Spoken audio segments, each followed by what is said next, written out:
تو گین تو انہوں نے کیا ہے, ہم نے تو اپنا پولیٹیکل جو کیپٹل ہے اس کو تو برن کیا ہم نے, ہمیں نقصان ہوا ملک کو بچاتے بچاتے, ریاست کو بچاتے رہ جاتے. تو وہ لوگ اپنی ذات کے گرد گھومتے ہیں, ہماری جماعت ملک کے گرد گھومتی ہے. تو لہذا میں اور بھی بڑی چیزوں کا وٹنس ہوں, میں انڈر اوتھ ہوں, میں نہیں کہہ سکتا. جب وقت آئے گا تو پھر ہم بھی وہ دل کی باتیں کریں گے جو بند کمرے میں مولانا صاحب اور زرداری صاحب نے کی. تو وہ ہم نہیں چاہتے کہ بات بڑی دور تلک چلے جائے. مذہبی اسکالر ہیں, میں ان کا احترام کرتا ہوں, میں ادب کے دائرے میں رہ کر ان کی چیزوں کو کرٹیسائز کرتا ہوں کہ یہ ان سے توقع نہیں کی جا سکتی. الیکشن سے قبل آپ بھی اور دیگر جتنے بھی رہنما ہیں نون لیگ کے یہ کہہ رہے تھے کہ الیکشن کے بعد نواز شریف ہی وزیر اعظم بنیں گے, اور اب شہباز شریف بننے جا رہے ہیں. تو یہ تبدیلی کیسے آ گئی, کیا نواز شریف نہیں مان رہے؟ دیکھیے جی, پارٹی کا ڈیسیجن ہے, نواز شریف صاحب کا ڈیسیجن ہے.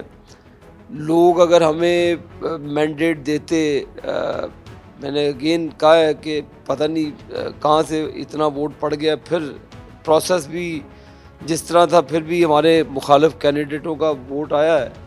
تو اس معاملات میں شہباز شریف صاحب بھی پھر میاں نواز شریف صاحب نے سمجھا بہتر کہ وہی کولیشنز کو لے کر چڑھ سکتے ہیں.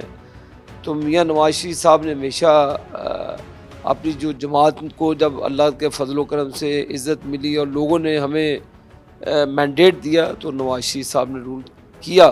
تو ابھی سپریٹ مینڈیٹ آیا ہے, تو لہذا کولیشن کو پہلے بھی شہباز شریف صاحب کا ایکسپیرینس ہے, تو اسی رن کریں گے, لیکن اس کی سپرویژن اور سرپرستی میاں صاحب خود کریں. سیاست میں آپ کی بڑی گہری نظر ہے. فیصلہ آباد کلین سوپ کیسا ہو گیا, لوگ پوچھنا چاہتے ہیں آپ کو, اس کی وجوہات تو بتائیں.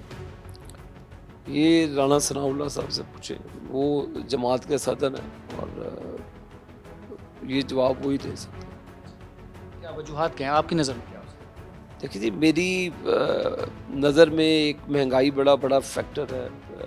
فیصل آباد انڈسٹریل ہب ہے اور لاکھوں مزدور ڈسٹرب ہوئے ہیں, بے روزگار ہوئے ہیں. پاورلوم انڈسٹری کا ہب ہے پاکستان فیصل آباد, وہ اس میں بڑا نقصان ہوا ہے لوگوں کو. تو فائنینشلی میرا خیال ہے کہ مین کردار رہا ہے. تو ابھی میرا خیال ہے کہ پارٹی کی ری آرگنائزیشن کی بھی بڑی اشد ضرورت ہے, اور ورکرز کو یہاں پر عزت دینی چاہیے, نہ کہ آپ کے جو اپنے ذاتی لوگ ہیں ان کو آپ آگے پرموٹ کریں. کارکنوں کو آگے لے کر جماعت کو آگے لانا چاہیے اور شہر کو موبلائز ہونا چاہیے. اور ہم نے تو چوئی شیر علی صاحب سے یہی ماضی میں سیکھا ہے کہ انہوں نے شہر کو متحرک رکھا ہے, نہ کہ صرف اپنے کسی مخصوص طبقے کو, شہر کو موبلائز کیا. جنرل مشرف کے دور میں بھی چودھری شیر علی صاحب کی قیادت میں جہاں پہ مسلم لیگ نون نے 14 سیٹیں جیتی تھی, 3 فیصل آباد سے, اور چودھری شیر علی صاحب ہمیشہ ورکروں کی پلس کے اوپر پالیٹکس کرتے رہے اور غریبوں کے ساتھ ان کا کنیکشن رہا. تو ڈرائنگ روم کی سیاست چودھری شیر علی صاحب نے کبھی بھی نہیں کی. بڑا نام ہے, آپ کے والد صاحب کا بڑا نام ہے, آپ نہیں سمجھتے آپ کو ہروانے میں کہیں نہ کہیں آپ کے اپنے لوگوں کا بھی ہاتھ ہو سکتا ہے؟ میں اس پہ دیکھیں الزام تراشی میں نہیں جانا چاہتا. مجھے اللہ کے فضل و کرم سے 1,03,000 ووٹ پڑا ہے, جو فیصل آباد میں سب سے زیادہ ووٹ مجھے پڑا ہے, اور یہ میرے والد صاحب کی ظاہر ہے ان کی شخصیت کو پڑا ووٹ. اور میں سمجھتا ہوں کہ اتنے مشکل ترین حالات میں بھی, پہلے عمران خان کے خلاف 76,000 ووٹ لیا میں نے آج سے سال قبل, تو اس وقت بھی مشکل ترین طور تھا. تو مہنگائی کے پتہ نہیں, مہنگائی فیصل آباد سے شروع ہوئی تو ملتان تک اور آنورڈ گئی ہے, پیچھے مہنگائی نہیں تھی. تو افیکٹ یہی ہوا, اور پھر بھی اللہ کا شکر ہے میں اپنے فیصل آباد کے ساتھیوں کا اور اپنے N102 کے ماؤں بہنوں کا بھی مشکور ہوں جنہوں نے 1,03,000 ووٹ دیا. پنڈی کی بات کر لیتے ہیں, جن 13 لوگوں کو جتوانے کی وہ بات کر رہے ہیں, اس کا مطلب ہے کہ الیکشن کی شفافیت پہ تو انہوں نے پھر سوال کھڑا کر دیا. کوئی شفافیت پہ سوال کھڑا نہیں ہوا. ابھی بے تکا آپ مجھے کہیں جی آپ فلان قتل میں ملوث ہیں, آپ منہ اٹھا کے میرے پہ الزام لگا دیں جیسے ماضی میں لگتے رہے ہیں. اس طرح کا ایک جب مسلم لیگ نون کی حکومت آتی ہے, اس طرح کے برساتی کیا کہتے ہیں جوکیں نکلتی ہوتی ہیں. آپ کو یاد ہوگا 2013 میں وہ افضل صاحب نامی ایک داڑھی والے شخص تھے الیکشن کمیشن کے, انہوں نے بھی اس طرح کے اعتراضات اٹھائے تھے. آج پھر جب پی ایم ایل این حکومت بنانے جا رہی ہے پنجاب اور وفاق کے اندر, تو پھر ایک نیا پلانٹڈ آدمی چٹھا صاحب جو غالباً مارچ کے اندر ریٹائر بھی ہو رہے ہیں, تو ان کے اپنے مراسبات ہیں بڑے پی ٹی آئی سے, ان کے عزیز بھی ایم این اے ہیں, ان کے اپنی بڑی گہری تعلق ہے ان لوگوں سے. زرتاج گل کے ساتھ بھی ان کا بڑا کنیکشن ہے.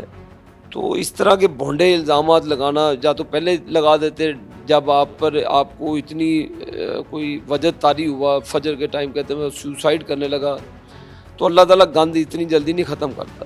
تو یہ ایسے گند جو پلانٹڈ ہوں, تو اب میرا خیال ہے کہ چٹھا صاحب کی انویسٹیگیشن ہونی چاہیے.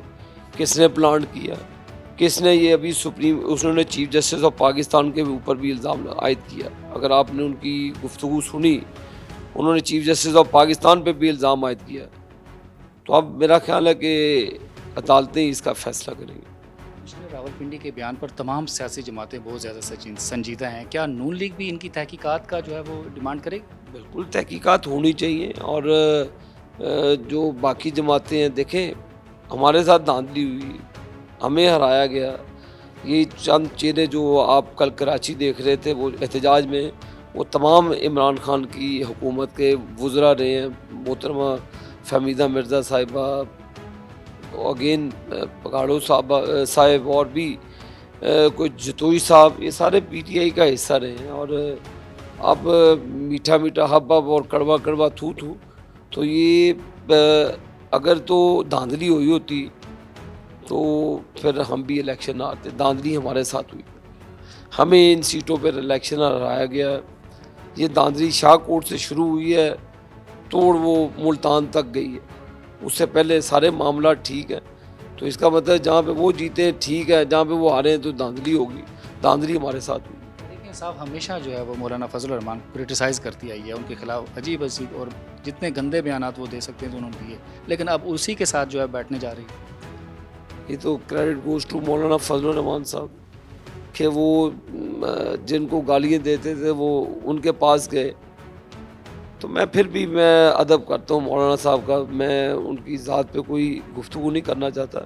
سیاست ہے, ہر سیاسی جماعت کا حق ہے کہ وہ اپنے فائدے کے لیے کسی بھی جماعت کے ساتھ وہ الائنس کرے, لیکن اپنے ذاتی مفاد کے لیے آپ اداروں پر تہمتیں لگائیں, اداروں کو ملائن کرنے کی کوشش کریں, تو میں اس کی مذمت کرتا ہوں.